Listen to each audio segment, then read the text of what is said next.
Parfois, dans ce calendrier, on touche à des comics pas trop connus. Parfois? Tout le temps, tu veux dire?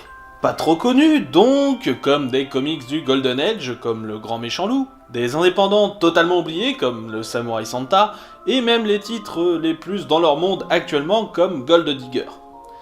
Et pourtant, des trucs super connus en comics de Noël, j'en ai aussi dans ma besace. Comme Batman un long Halloween, une histoire où un tueur intervient à chaque fête à Gotham City, et qui bien entendu va aussi attaquer à Noël. C'est donc parti pour voir comment est traité Noël dans cette œuvre culte.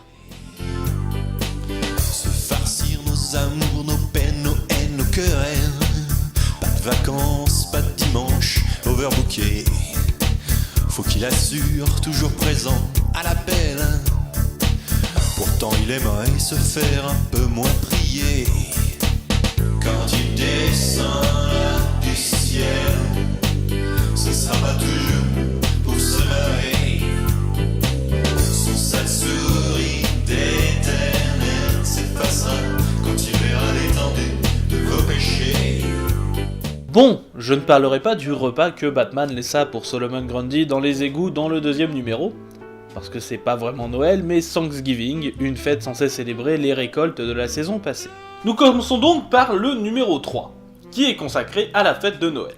Eh bien, bonne chance pour y trouver quelque chose de vraiment lié à Noël, à part quelques décorations ici et là pour la forme. Un long Halloween, c'est une enquête bien glauque, où le coup des fêtes sert surtout de décoration, c'est pas vraiment le but de l'œuvre. Hein. Eh bien, je relève le défi, et comme c'est un numéro au milieu d'une enquête, on va tenter de vraiment capturer ce qui est Noël, et laisser le reste de côté pour ne pas trop spoiler.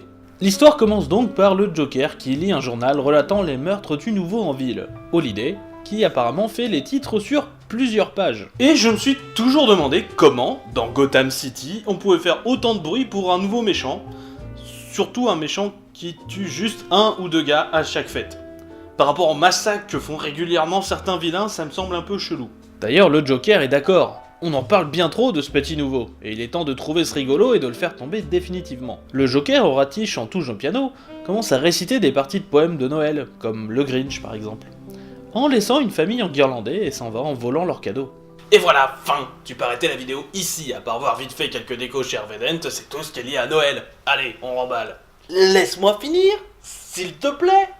Bref, c'est vrai que les passages avec Batman ne sont pas du tout Noël, comme l'interrogatoire d'un vieux vilain, l'homme calendrier. Mais tu sembles oublier, mon cher, le passage où Harvey Dent montre à sa femme, comme cadeau, leur nouvelle maison, qu'il s'offre en cadeau comme si une seconde chance était possible. Seconde chance, Harvey Dent, bref, un jeu de mots qui peut avoir une double face. Seulement, le Joker est ici aussi, pour savoir si Harvey Dent ne serait pas ce fameux tueur appelé Holiday. Et c'est quoi le rapport avec Noël, à part le fait qu'on voit un super sapin, je l'avoue?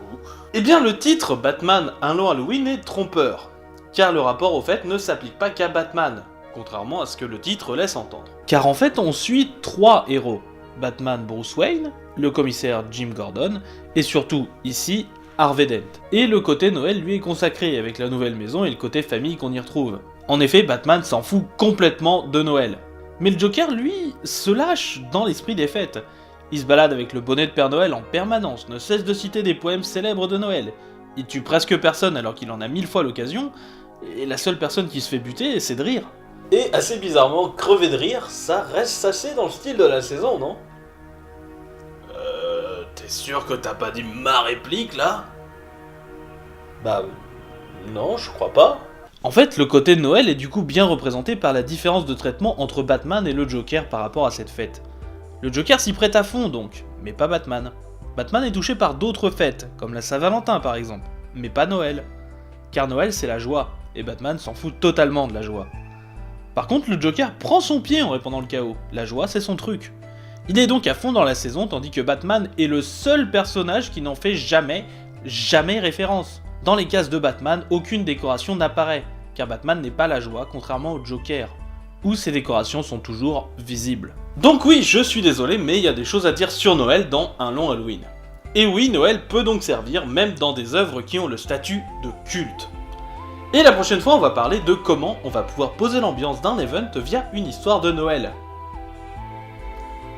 C'est moi ou je te la mets bien dans le fion en ce moment en fait?